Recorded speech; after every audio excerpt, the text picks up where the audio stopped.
বইয়ের হচ্ছে 164 নাম্বার পেজে দেখবা যে ওখানে সাম্যাবস্থার উপর চাপের প্রভাবটা এখানে বর্ণনা করা আছে। আর আমি যা যা বলছি ওখানে হুবহু তাতেই, হুবহু না আসলে, মানে আমি যা বলছি তার মধ্যে একটা বড় অংশ বা যেগুলো দরকার পরীক্ষার জন্য সেই অংশগুলো এখানে সুন্দর মতো ব্যাখ্যা করা আছে। ঠিক আছে, তোমরা বাসায় পড়ে নিবা। মানে এখানে এমন কিছু নাই যেটা আমি বলি নাই আর কি, ঠিক আছে, বাট এখানের চেয়ে বেশি কিছু বলা আছে। তো এটা নিয়ে তোমার সমস্যা হওয়ার কথা না। আর এর আগে যে অংশটা সেটা তোমার তাপের প্রভাব। আসলে তাপের প্রভাব বলতে কি এটা ভুল একটু, তোমরা মনে রাখবে এটা তাপের প্রভাব না, এটা হচ্ছে তাপমাত্রার প্রভাব, ঠিক আছে, এটা খেয়াল রাখবা। আর হচ্ছে এই লাসাতেলিয়ার যে নীতিটা, মানে প্রথমে নীতিটা ব্যাখ্যা করা আছে, তারপর হচ্ছে তোমার তাপমাত্রার প্রভাব, আর তারপর হচ্ছে তোমার চাপের প্রভাব, তারপর হচ্ছে ঘনমাত্রার প্রভাব, এই তিনটা সিরিয়ালি ব্যাখ্যা করা আছে।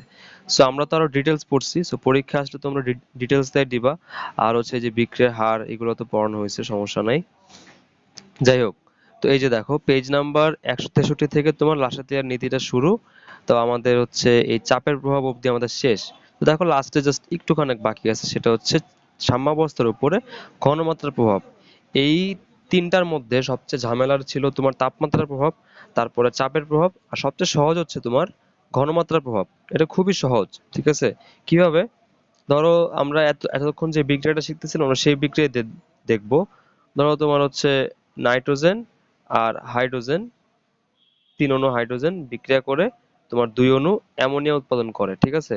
তো এটা খুবই সিম্পল বিষয় যে তোমার বিক্রিয়াতে তুমি যদি নাইট্রোজেন আর হাইড্রোজেনের ঘনমাত্রা বাড়াও, ঠিক আছে, ঘনমাত্রা বাড়াইলে কি হবে বলো তো, বিক্রিয়ক বেড়ে যাবে। সো তোমার, আমাদের যে লাসাতেলিয়ার নীতিটা, ঠিক আছে, তোমার আমার সবার সমস্যা নেই, একটা বললেই হইলো। তো লাসাতেলিয়ার নীতিটা হচ্ছে উম উহমুখী বিক্রিয়ার সাম্যাবস্থার জন্য, ঠিক আছে। তো আমরা যত কিছুই বলতেছি সবকিছুই কিন্তু ওই উহমুখী বিক্রিয়ার জন্য, এবং উহমুখী বিক্রিয়ার পার্টিকুলারলি সাম্যাবস্থার যে অবস্থাটা, মানে সাম্যাবস্থার সময়ে আমরা বিভিন্ন নিয়ামক পরিবর্তন করে এটার যে এফেক্ট, বা এটার যে এফেক্টটা আসলে আলটিমেটলি থাকে না সাম্যাবস্থা পরিবর্তন হওয়ার মাধ্যমে, সেটাই আমরা এতক্ষণ দেখছি আর কি, মানে প্রিভিয়াস ক্লাসগুলোতে আমরা এগুলোই দেখছি। তো এই যে ঘনমাত্রার বিষয়টা দেখো ওইরকমই, যে তুমি যদি নাইট্রোজেন আর হাইড্রোজেনের ঘনমাত্রা বাড়ায় দাও, তাহলে অ্যামোনিয়ার ঘনমাত্রা বেড়ে যাবে, ঠিক আছে। বিষয়টা হচ্ছে কি দেখো, তুমি যদি তোমার বিক্রিয়া পাত্রে নাইট্রোজেন আর হাইড্রোজেন বাড়ায় দাও, তাহলে কি হবে বলতো, বিক্রিয়ার সাম্যাবস্থা এমন দিকে যাবে যাতে নাইট্রোজেন আর হাইড্রোজেনের যে ঘনমাত্রা সেটা আগের মতোই হয়ে যায়। মানে আমাদের ভাষাতেলের নীতিটা আসলে কিন্তু এটাই, যে তুমি যেটাই চেঞ্জ করবা, চেঞ্জ করার পরে সাম্যাবস্থা এমন ভাবে চেঞ্জ হবে যাতে ওই চেঞ্জটা কি হয়, চেঞ্জটার এফেক্টই না থাকে, মানে চেঞ্জ যে হয়েছে ওইটা আবার আগের জায়গায় চলে যায় আর কি, রিভার্স হয়ে আগের জায়গায় চলে যায়। মানে তুমি যদি এখানে ঘনমাত্রা, মানে বিক্রিয়কের ঘনমাত্রা বাড়াও, তুমি যদি বিক্রিয়কের ঘনমাত্রা বাড়াও, তাহলে বিক্রিয়া এমন এমন দিকে যাবে বা সাম্যাবস্থাটা এমন ভাবে পরিবর্তিত হবে যে তোমার বিক্রিয়কের ঘনমাত্রা আবার কি আগের জায়গায় চলে আসছে, ঠিক আছে। এখন দেখো জিনিসটা আসলে কিভাবে হবে, ঠিক আছে, ভালো করে খেয়াল রাখবা। যে এই যে আমি বলি সাম্যাবস্থার পরিবর্তন, সাম্যাবস্থার পরিবর্তন মানে কি, সাম্যাবস্থা জিনিসটা কি, সাম্যাবস্থা জিনিসটা হচ্ছে সম্মুখমুখী বিক্রিয়ার হার আর পশ্চাৎমুখী বিক্রিয়ার হার সমান থাকে ওই সময়, ঠিক না। তা সাম্যাবস্থা পরিবর্তন হওয়া মানে হচ্ছে, হয় সম্মুখমুখী বিক্রিয়ার হার বাড়বে, অথবা কি পশ্চাৎমুখী বিক্রিয়ার হার বাড়বে। যে কোনো একটা যদি বাড়ে তাহলে কি হয়ে গেল, যদি যে কোনো একটা বেড়ে যায় তাহলে কি আর সমান থাকবে দুইটা? সমান থাকবে না। যে কোনো একটা বিক্রিয়ার হার বেড়ে গেলেই সাম্যাবস্থা থাকবে না, ঠিক না। তো ধরো সাম্যাবস্থা থেকে যদি তোমার সম্মুখমুখী বিক্রিয়ার হার বেড়ে যায়, তাহলে বিক্রিয়াটা কোন দিকে যাবে, ডান দিকে, মানে সম্মুখমুখে যাবে। আর যদি পশ্চাৎমুখী বিক্রিয়ার হার বেড়ে যায় তাহলে বিক্রিয়া কোন দিকে যাবে, বাম দিকে যাবে, মানে উল্টা দিকে, ঠিক না। আর কোন বিক্রিয়ার হার বাড়বে, সম্মুখমুখী বিক্রিয়ার হার বাড়বে নাকি পশ্চাৎমুখী বিক্রিয়ার হার বাড়বে, সেটা ডিপেন্ড করবে কিসের উপরে, আমি নিয়ামকটা কিভাবে পরিবর্তন করতেছি, কোন নিয়ামক কিরকম পরিবর্তন করতেছি কোন বিক্রিয়ার উপরে, ঠিক আছে। এগুলো তো আমরা এতক্ষণ শিখছি, এগুলো সব শিখা শেষ, খালি লাস্টে বাকি আছে কি ঘনমাত্রা। তো একটা জিনিস তুমি খেয়াল করো, তুমি যদি বিক্রিয়কের ঘনমাত্রা বাড়ায় দাও তাহলে কি হবে, তাহলে তুমি নতুন যে বিক্রিয়কগুলো যোগ করছো ওই বিক্রিয়কগুলা বিক্রিয়া করে কি বানায় দিবে, উৎপাদ বানায় দিবে। বুঝা গেছে আমার কথাটা? তুমি নতুন যে বিক্রিয়কের ঘনমাত্রা বাড়াইছো, তাহলে ওই নতুন বিক্রিয়কগুলো বিক্রিয়া করে তোমার উৎপাদন করবে কি, উৎপাদ। তাহলে এই যে তুমি বাড়াইছিলা ওটা কি আর এখন ওই বৃদ্ধি অবস্থায় আছে না, ওগুলা কিন্তু বিক্রিয়া করে ফেলতেছে। মানে তুমি যার ঘনমাত্রা বাড়াবা সে কি করবে, বিক্রিয়া করে ফেলবে। মানে তুমি যদি বিক্রিয়কের ঘনমাত্রা বাড়াও তাহলে বিক্রিয়া কোন দিকে যাবে, ডান দিকে যাবে। কেন? কারণ ডান দিকে যাওয়া মানে কি, সমমুখী বিক্রিয়া হওয়া। সমমুখী বিক্রিয়া হওয়া মানে কি, বিক্রিয়ক বিক্রিয়া করে কি উৎপাদন করবে, উৎপাদ। মানে তুমি যদি, সহজ কথা, তুমি যদি বিক্রিয়কের ঘনমাত্রা বাড়াও তাহলে, হ্যাঁ বলতেছি, দাঁড়াও একটু পরে, আমি আগে শেষ করে নিই। তুমি যদি বিক্রিয়কের ঘনমাত্রাটা বাড়াও তাহলে সাম্যাবস্থা কোন দিকে যাবে, ডান দিকে। আর তুমি যদি উৎপাদের ঘনমাত্রা বাড়াও তাহলে আমাদের বিক্রিয়া কোন দিকে যাবে, বাম দিকে। কারণ তুমি উৎপাদের যদি ঘনমাত্রা বাড়ায় দাও তাহলে উৎপাদটা কি করবে, পশ্চাৎমুখী বিক্রিয়া করার মাধ্যমে আবার সেটার ঘনমাত্রাটা আবার আগের জায়গায় চলে আসবে। বোঝা গেছে আমার কথাটা? ক্লিয়ার?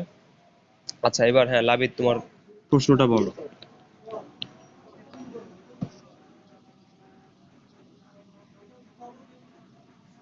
হ্যাঁ, এটা একটা গুড কোশ্চেন যে আসলে মানে এখানে যদি আমি বাড়াই, মানে যদি আমি বিক্রিয়কের ঘনমাত্রাটা বাড়াই, ঠিক আছে, তাহলে হচ্ছে তোমার ওই উৎপাদটা কি হইতেছে, বাড়তেছে। এটা তো একটা কোশ্চেন, ঠিক না? এটা কিন্তু খুবই ভালো কোশ্চেন, এবং এটার এক্সপ্লেনেশনটা আমি দিতে, মানে আমি সামনে দিতাম, বাট তুমি যেহেতু কোশ্চেন করছো, এটা তোমার ক্রেডিট, ঠিক আছে। বিষয়টা হচ্ছে কি, যে আমাদের লাসাতেলিয়ার নীতিটা কি এটা তোমার খেয়াল রাখতে হবে। তুমি এটা ভালো কোশ্চেন করছো, এটা আমি আবারও বলবো। কারণ কি, কারণ আমি যদি বিক্রিয়কের ঘনমাত্রা বাড়াই তাহলে আমি কি বলছি, যে বিক্রিয়ক বিক্রিয়া করে কি বানাবে, উৎপাদ। উৎপাদ তো বেড়ে গেল, ঠিক না? উৎপাদ কি হয়ে গেল, বেড়ে গেল আগের চেয়ে।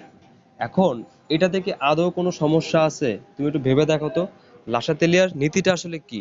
লাসাতেলিয়ার নীতিটা হচ্ছে, তুমি নিয়ামক পরিবর্তন করছো, সেই নিয়ামক পরিবর্তনের ফলাফলটা কি হবে, প্রশমিত হবে।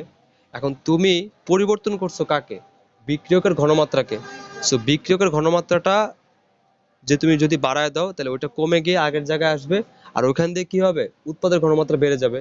সো উৎপাদের ঘনমাত্রা যদি বেড়ে যায়, এতে কি আমি যেই চেঞ্জটা করছি সেটাতে কোনো এফেক্ট পড়তেছে? বা আমার চেঞ্জটা কিসে, বিক্রিয়কে। সো ওইখান দিয়ে যদি উৎপাদকটা বাড়ে বা কমে, এটা তো আমাদের যে নিয়ামক পরিবর্তন, ওটা তো, ওর মধ্যে কোনো এফেক্ট পড়ে না। বুঝা গেছে আমার কথাটা? আমি আবার বলতেছি, উৎপাদ যদি তুমি বাড়াও, ধরো তুমি উৎপাদের যে ঘনমাত্রা সেটা কি করছো, বাড়াইছো, তাহলে তুমি নিয়ামক পরিবর্তন করছো কার, উৎপাদের ঘনমাত্রার, তাই তো? মানে নিয়ামক যে পরিবর্তন করছো ওটা কি, উৎপাদের ঘনমাত্রা তুমি বাড়াইছো। তাহলে কি হবে, বিক্রিয়া পশ্চাৎ দিকে অগ্রসর হবে, মানে উৎপাদ বিক্রিয়া করে কি, আমাদের বিক্রিয়ক উৎপাদন করবে, তাই তো? তো বিক্রিয়ক কিন্তু আগের চেয়ে কি হয়ে গেল, বেড়ে গেল। কিন্তু এতে কি হয়েছে বলতো, এতে তুমি উৎপাদের যে ঘনমাত্রা বা এইখানে যে নিয়ামকটা পরিবর্তন করছো, সেই পরিবর্তনের ফলাফলটা কিন্তু ঠিকই প্রশমিত হয়েছে। এবং তার জন্য বিক্রিয়কের যে ঘনমাত্রা সেটা বেড়ে গেলেও কি কোনো সমস্যা আছে? আমাদের যে লাসাতিলের নীতি, ওইটা কি খর্ব হচ্ছে বা কোনো সমস্যা হচ্ছে? হচ্ছে না। উৎপাদ বাড়ুক বা বিক্রিয়ক বাড়ুক, আমার তো মেইন নীতিটার ফোকাস কি, যে আমি যে চেঞ্জটা করছি সেই চেঞ্জটা নিউট্রাল হয়ে যাবে। So, আমি বিক্রিয়কের ঘনমাত্রা বাড়াইছি, তো বিক্রিয়ক কি করবে, বিক্রিয়া করে সমগ্রভাবে বিক্রিয়ার হার বাড়ায় দিবে। আর এখন তো উৎপাদ বাড়বে, উৎপাদ বাড়ুক, সমস্যা নাই তো। সমস্যা আছে, আমরা তো এটাই চাই যে আমরা বিক্রিয়কের ঘনমাত্রা বাড়ায় দিব। বাড়ায় দিলে কি হবে, উৎপাদ বেশি বেশি উৎপন্ন হবে, ঠিক না? বোঝা গেছে? আর এতে কিন্তু লাসাতেলিয়ার নীতির কোনো ভুল প্রমাণিত হচ্ছে না। এখান থেকে হচ্ছে বলো তো, হচ্ছে না। ক্লিয়ার আমার কথাটা? বুঝতে পারছো এখন? আচ্ছা।